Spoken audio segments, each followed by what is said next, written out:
నమస్కారం. సిక్కోలో హృదయ స్పందన న్యూస్కి స్వాగతం. నేను మీ సంతోష్. ముందుగా ఈనాటి వార్తల్లోని వివరాలు ఇలా ఉన్నాయి. విధి నిర్వహణలో అంకిత భావం, అధికారుల మధ్య పూర్తి సమన్వయం కారణంగా జిల్లాలో పోలింగ్ ప్రక్రియ ప్రశాంతంగా ముగిసిందని జిల్లా ఎన్నికల అధికారి, జిల్లా కలెక్టర్ మంజీర్ జిలానీ సమూన్ అన్నారు.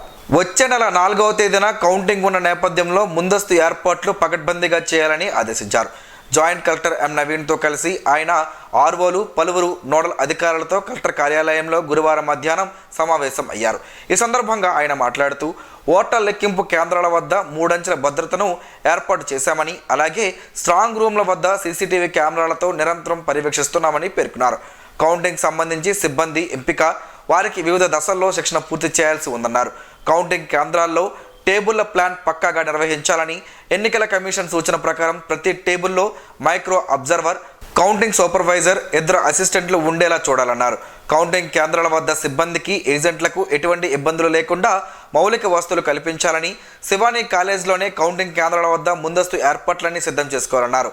సమావేశంలో డిఆర్ఓ గణపతిరావు, ఆర్వోలు Noorul Qamar, Bharath Naik, CH Rangaiah, Lakshmanamurthy, Rammohan, Sudarshan Dora, Appa Rao, ZPCO Venkateswara Rao, CPO Prasannalakshmi, lead bank manager Suryakiran, జిల్లా ఆడిట్ అధికారి సుల్తానా తదితర అధికారులు హాజరయ్యారు. కార్యకర్తలకు తాము అండగా ఉంటామని రెవెన్యూ శాఖ మంత్రి ధర్మాన ప్రసాదరావు భరోసా కల్పించారు.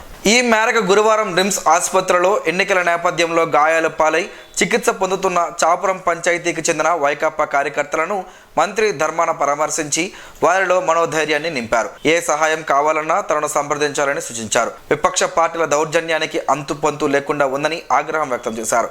కొందరు టీడీపీ నాయకుల అతి కారణంగా ప్రశాంత వాతావరణంలో జరగాల్సిన ఎన్నికలు కాస్త ఉద్రిక్తతలకు దారితీశాయని విచారం వ్యక్తం చేశారు. ప్రశాంత వాతావరణంలో జరగాల్సిన ఎన్నికలు కాస్త ఉద్రిక్తతలకు దారితీశాయని విచారం వ్యక్తం చేశారు. 100% డెంగ్యూ నివారణే లక్ష్యమని వైద్య ఆరోగ్య శాఖ అధికారిని మీనాక్షి అన్నారు. జాతీయ డెంగ్యూ దినోత్సవం కార్యక్రమంలో భాగంగా జాతీయ కీటక జనిత వ్యాధి నియంత్రణ ర్యాలీ కార్యక్రమం స్థానిక జిల్లా వైద్య ఆరోగ్య శాఖ అధికారి కార్యాలయ ప్రాంగణంలో గురువారం జరిగింది. ఈ కార్యక్రమానికి జిల్లా వైద్య ఆరోగ్య శాఖ అధికారిని డాక్టర్ బి మీనాక్షి పాల్గొని జెండా ఊపి ర్యాలీని ప్రారంభించారు.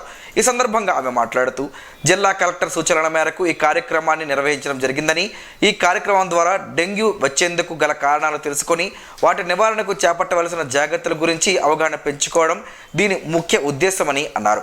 డెంగ్యూ, మలేరియా వంటి వ్యాధులు దోమల ద్వారా సంక్రమిస్తాయన్నారు. డెంగ్యూ ఈడిఎస్ ఈజిప్ట్ దోమ కాటు ద్వారా సంక్రమిస్తుందని, కావున ప్రతి ఒక్కరూ దోమల వ్యాప్తి చెందకుండా ఉండేలా జాగ్రత్తలు తీసుకోవాలన్నారు. దోమలు సంతానోత్పత్తి చేసేందుకు వీలు లేకుండా ఖచ్చితంగా పరిసరాలను పరిశుభ్రం చేసుకోవాలన్నారు. నివారణ కోసం ప్రతి ఒక్కరూ పూర్తి నిబద్ధతతో విధులు నిర్వహించడం జరుగుతుందని ప్రతిజ్ఞ చేయించారు. ఈ కార్యక్రమంలో జిల్లా మలేరియా అధికారి PV Satyanarayana, urban health centre doctor Lingaraju, జిల్లా మాస్ మీడియా అధికారి Paidi Venkataramana, malaria consultant Srikanth, urban health centre supervisor Lakshmi, AMO Srinivas, Narasimham, Murali, Sai, ఏఎన్ఎంలు, ఆశా వర్కర్లు తదితరులు పాల్గొన్నారు.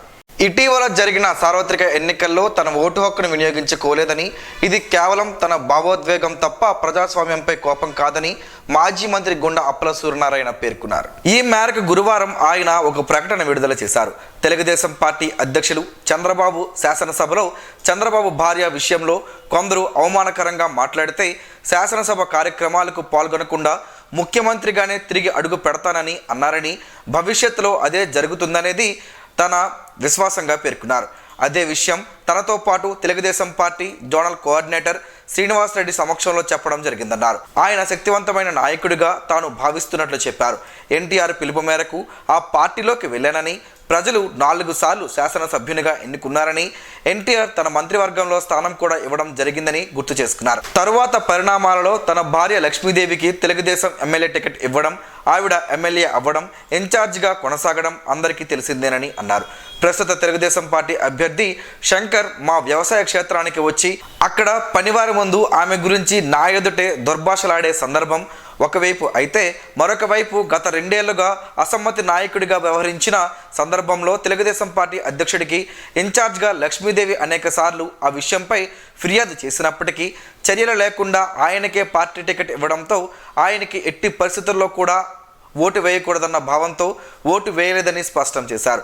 ఈ విషయాన్ని ఎవరు సమర్థించినా సమర్థించకపోయినా ఇది నా భావోద్వేగం తప్ప ప్రజాస్వామ్యం మీద దాడి కాదన్నారు. తమపై సోషల్ మీడియాలో వైసీపీని బలపరుచుతున్నట్లు ప్రచారం సాగుతోందని, ఇది సరైన విధానం కాదని, తమకు గుర్తింపు ఉంటే క్రియాశీలకంగా ఉంటామని, లేకుంటే పొలిటికల్ వృత్తి నుంచి మా వృత్తి వ్యవసాయానికి వెళ్ళిపోతామని, అనవసరంగా మమ్మల్ని వివాదంలోకి లాగొద్దని హితవు పలికారు. సుదీర్ఘ రాజకీయ జీవితంలో మాపై ఒక అవినీతి ఆరోపణ కానీ మరొక రకమైన నేర అభియోగాలు కానీ లేవని, ఇది చరిత్ర అని చెప్పారు. ప్రజా సమస్యలపై సమస్యల పోరాటాలు చేయడమే కామ్రేడ్ బమ్మిడి శ్రీరాములకి మనం ఇచ్చిన ఘనమైన నివాళి అని సిపిఎం రాష్ట్ర కార్యదర్శి వర్గ సభ్యులు కామ్రేడ్ బి తులసిదాస్ అన్నారు. శ్రీకాకుళం సిపిఎం పార్టీ కార్యాలయంలో గురువారం జరిగిన సంస్మరణ సభలో ఆయన మాట్లాడుతూ, నిర్బంధాలను సైతం లెక్క చేయకుండా తన యావ జీవితాన్ని ప్రజలకు అంకితం చేసిన నాయకుడని ఆయన కొనియాడారు. చిన్న వయసులోనే ప్రజా సమస్యల పరిష్కారానికి పనిచేయడం ప్రారంభించారని వివరించారు. నగరంపల్లి కేంద్రంగా పలాస ప్రాంతంలో ప్రజా సంఘాలు ఏర్పాటు చేసి ప్రజాతంత్ర ఉద్యమాన్ని బలోపేతం చేశారని ఆయన చెప్పారు. 1968 నుండి 1975 వరకు అజ్ఞాతంలో ఉన్నారని, పార్వతీపురం కుట్ర కేసులో 1975లో అరెస్ట్ అయి 2 ఏళ్ల పాటు జైల్లో నిర్బంధించబడ్డారని తెలిపారు. సిపిఎం పార్టీ జిల్లా కార్యదర్శి డి గోవిందరావు, జిల్లా కార్యదర్శి వర్గ సభ్యులు బి కృష్ణమూర్తి మాట్లాడుతూ, బమ్మిడి శ్రీరాములు ఆశయ సాధనకు అందరూ కృషి చేయాలని పిలుపునిచ్చారు. శ్రీరాములు గిరిజన రైతాంగ కార్మిక పోరాటాలు చేశారని గుర్తు చేశారు. సభ ప్రారంభానికి ముందు శ్రీరాములు చిత్రపటానికి సిపిఎం పార్టీ రాష్ట్ర కార్యదర్శి వర్గ సభ్యులు కామ్రేడ్ బి తులసిదాస్ పూలమాల వేసి నివాళులర్పించారు. ఎన్నికల షెడ్యూల్ విడుదలైనప్పటి నుంచి పోలింగ్ ప్రక్రియ ముగిసే వరకు ఎన్నికల నిర్వహణలో జిల్లా ప్రజల సహాయ సహకారాలు భాగస్వామ్యం మరువలేనిదని జిల్లా ఎన్నికల అధికారి మేనేజర్ జిల్లాని సమున్ అన్నారు. ఎన్నికలు ప్రశాంతంగా, సజావుగా, నిష్పక్షపాతంగా నిర్వహించడంలో సహకరించిన ప్రతి ఒక్కరిని ఆయన అభినందించారు. ముఖ్యంగా అధికారుల సమన్వయం, సమిష్టి కృషితోనే అది సాధ్యమైందని హర్షం వ్యక్తం చేశారు. కలెక్టర్ కార్యాలయంలో ఆయన ప్రత్యేకంగా ఆర్వోలు, నోడల్ అధికారులతో సమావేశమై ప్రతి ఒక్కరిని పేరు పేరున అభినందించారు. జిల్లాలో శాంతి భద్రతలకు ఎలాంటి విఘాతం కలగకుండా ప్రశాంత వాతావరణంలో ఎన్నికలు నిర్వహించడం చాలా సంతోషకరమని, జీవితకాలం ఈ జ్ఞాపకాలు చెరిగిపోవని అన్నారు. ప్రాణం విలువ, రక్త ప్రాముఖ్యత ఎంత ముఖ్యమో అర్థమైందని స్వచ్ఛంద సంస్థ సభ్యులు తెలిపారు. స్థానిక జెమ్స్ వైద్యశాలలో చికిత్స పొందుతున్న డి సుశీలకు ప్లేట్లెట్స్ కౌంట్ 10,000కు పడిపోవడంతో ప్రాణాపాయ స్థితికి వెళ్ళగా, కుటుంబ సభ్యులకు ఏం చేయాలో తోచని పరిస్థితుల్లో రెడ్ క్రాస్ని సంప్రదించగా అందరి సహకారంతో రాత్రి 1 గంటకు శ్రీకాకుళం జిల్లా కవిటి మండలం దుగానిపుట్టుక గ్రామానికి చెందిన బి హరిప్రసాద్ రక్తదాతగా దొరకడంతో ఊపిరి పీల్చుకున్నారు. ఉదయం 3 గంటలకు ఎస్డిపి అందించి ఆమె ప్రాణాలను కాపాడారు. ఇండియన్ రెడ్ క్రాస్ చైర్మన్ ఈ మహోత్తర కార్యక్రమానికి సహకరించిన స్వచ్ఛంద సంస్థ సభ్యులను అభినందించారు. సుశీల కుటుంబ సభ్యులందరికీ కృతజ్ఞతలు తెలిపారు. నగరంలోని స్థానిక కలెక్టరేట్ దరిలో గల పెద్దమ్మ తల్లి ఆలయ వార్షికోత్సవ వేడుకలు ఘనంగా జరుగుతున్నాయి. వార్షికోత్సవ వేడుకల్లో భాగంగా ఈ రోజు జాము నుండే అమ్మవారికి అర్చకులు పాలాభిషేకం నిర్వహించగా విగ్రహదాత స్థానిక నాయకులు విభూది సూరిబాబు దంపతులు పాల్గొని ప్రత్యేక పూజలు నిర్వహించారు. ఈ సందర్భంగా అమ్మవారిని టీడీపీ అసెంబ్లీ నియోజకవర్గం అభ్యర్థి గొండు శంకర్ భక్తి శ్రద్ధలతో దర్శించుకున్నారు. ఆయనకు అర్చకులు తీర్థ ప్రసాదాలను అందజేశారు. ఈ కార్యక్రమంలో ఆలయ కమిటీ అధ్యక్షులు డిపి దేవ్, విభూది సూరిబాబు కుమార్తెలు యశస్వని, గుండపు, తేజస్వని, శేష్ కుమార్, నక్క కృష్ణ, తాతారావు, పాపారావు, అడపాక రాంబాబు, ఉమా తదితరులు పాల్గొన్నారు.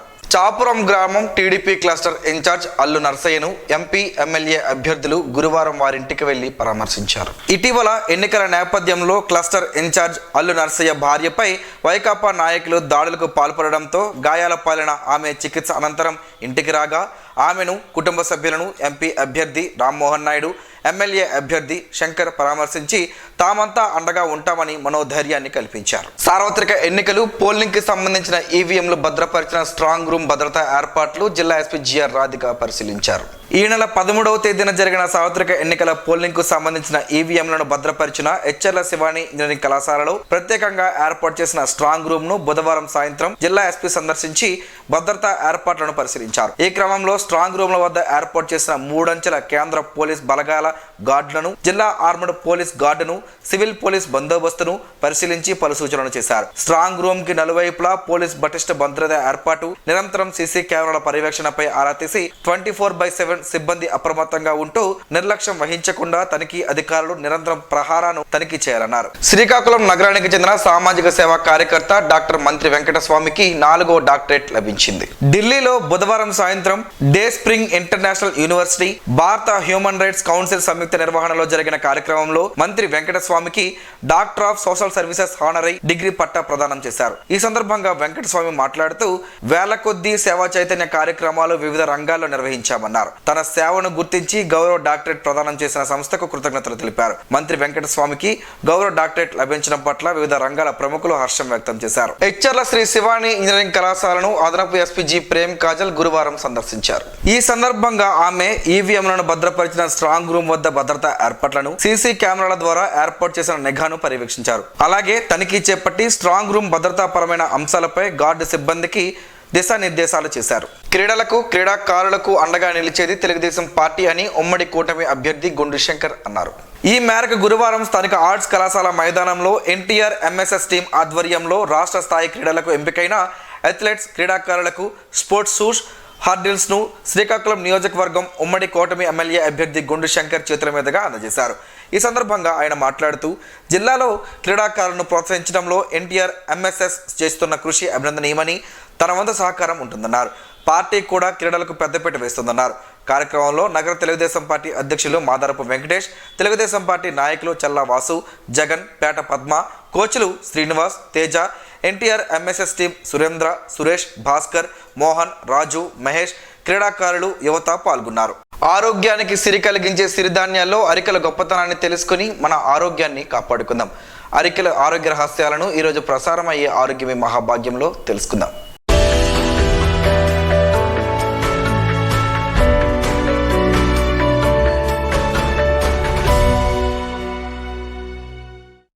మారుతున్న కాలానికి అనుగుణంగా ప్రతి ఒక్కరూ ఈ ఉరుకుల పరుగుల ప్రపంచంతో పోటీ పడుతున్నారు. ఈ క్రమంలోనే వారి ఆరోగ్యాన్ని గాలికి వదులుతున్నారు. తినడానికి కూడా సమయం లేక ఏవో పిజ్జా, బర్గర్ వంటి వాటిని ఆర్డర్ పెట్టి కడుపును నింపుకుంటున్నారు. ఫాస్ట్ ఫుడ్ మాయలో పడి పోషక విలువలు కలిగిన ఆహార పదార్థాలను దూరం పెట్టడం వల్ల ఎన్నో సమస్యలకు గురవుతున్నారు. పూర్వకాలంలో మన పెద్దవారు పొలంలో పండించిన చిరుధాన్యాలు అనగా కొర్రలు, రాగులు, జొన్నలు, సజ్జలు, అరికెలు ఎంతో విరివిగా ఉపయోగించేవారు. అందుకే వారికి 80-90 ఏళ్ళు వయసు వచ్చినప్పటికీ ఎంతో ఆరోగ్యవంతంగా ఉండగలుగుతున్నారు. ఈ ధాన్యాల విషయానికి వస్తే అరికెలు మన శరీరానికి ఎంతగానో ఉపయోగపడతాయి. అరికెలు తీపి, వగరు, చేదు రుచులు కలిగి ఉంటాయి. అధిక పోషక విలువలు కలిగి ఉండడం వలన పిల్లలకు మంచి ఆహారం, విటమిన్లు, ఖనిజాలు అధికంగా దొరుకుతాయి. జీర్ణ శక్తిహత ఆహారం క్యాన్సర్ లాంటి ప్రాణాంతక వ్యాధులు రాకుండా కూడా నివారిస్తాయి. అధిక యాంటీ ఆక్సిడెంట్ యాక్టివిటీ కలిగి ఉంటాయి. రక్తంలో చక్కెర, కొలెస్ట్రాల్ స్థాయిలను అదుపులో కూడా ఉంచుతుంది. పరుగు పందాలలో పాల్గొనే వారికి మంచి శక్తి కూడా ఇస్తుంది. అరికెలలో అధిక మొత్తంలో fibre, calcium, iron, vitamins, minerals, anti ఆక్సిడెంట్లు వంటివి పుష్కలంగా లభిస్తాయి. ఈ క్రమంలోనే ఈ పోషకాలు మనకు సరైన ఆరోగ్యాన్ని అందించడంలో కీలక పాత్ర పోషిస్తాయి. ప్రతిరోజు కొద్ది పరిమాణంలో అరికెలు మన ఆహారంలో భాగంగా తీసుకోవడం వల్ల మనకు కడుపు నిండిన భావన కలుగుతుంది. ఈ క్రమంలోనే మనకు బరువు తగ్గడానికి కూడా అరికెలు ఎంతగానో దోహదపడతాయి. అలాగే మధుమేహం, అధిక రక్తపోటు వంటి సమస్యలతో బాధపడే వారికి నెలసరి సమస్యలు, కొలెస్ట్రాల్ స్థాయిలను అదుపు చేయడానికి దోహదపడతాయి. అదేవిధంగా టైఫాయిడ్, డెంగ్యూ వంటి విష జ్వరాల బారిన పడిన వారికి అరికెలు తినిపించడం వల్ల తొందరగా ఈ విష జ్వరాల నుంచి ఉపశమనం పొందవచ్చు. వీటిని ఇతర పప్పు దినుసులతో కలిపి తీసుకుంటే శరీరానికి కావలసిన పోషకాలు పుష్కలంగా లభిస్తాయి. పుష్కలంగా ఉన్న పీచు పదార్థం వలన బరువు తగ్గడానికి మంచి ఆహారం. కొన్ని దీర్ఘకాలిక వ్యాధుల వల్ల కలిగే బాధల ఉపశమనానికి, వాపులు తగ్గడానికి అరికెలు మంచి ఆహారం. వాత రోగాలకు, ముఖ్యంగా కీళ్ళ వాతవానికి, ఋతుస్రావం క్రమంగా రాని స్త్రీలకు, మధుమేహ వ్యాధి గ్రస్తులకు, కంటి నరాల బలానికి అరికెలు మంచి ఆహారం. అరికె పిండిని వాపులకు పైపూతగా కూడా వాడతారు.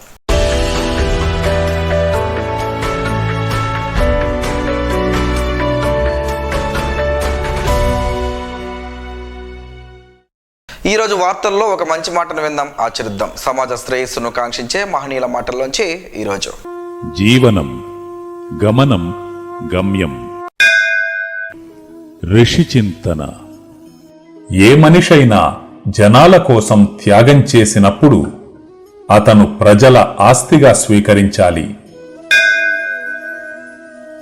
నీవు ఇతరులతో సరిపోల్చుకుంటే అసమర్థత మొదలగుతుంది. నీవు పరమాత్మను ఒకరిని మాత్రమే విశ్వసిస్తే సమర్థత మొదలగుతుంది.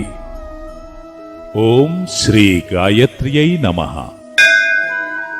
స్పందన ప్రేక్షకుల కోసం స్పందన న్యూస్ని ఇప్పుడు యూట్యూబ్లో అందుబాటులో ఉంచడమైంది. ఎస్డివి స్పేస్ స్పందన అని టైప్ చేసి వీక్షకులు తమ అనుకూలమైన సమయంలో న్యూస్ని వీక్షించగలరు. ఈ వార్తలు ఇంతటితో సమాప్తం. మరలా ప్రసారం అయ్యే స్పందన న్యూస్లో కలుసుకుందాం. అంతవరకు సెలవు. నమస్కారం. మీ మాటే మా బాట.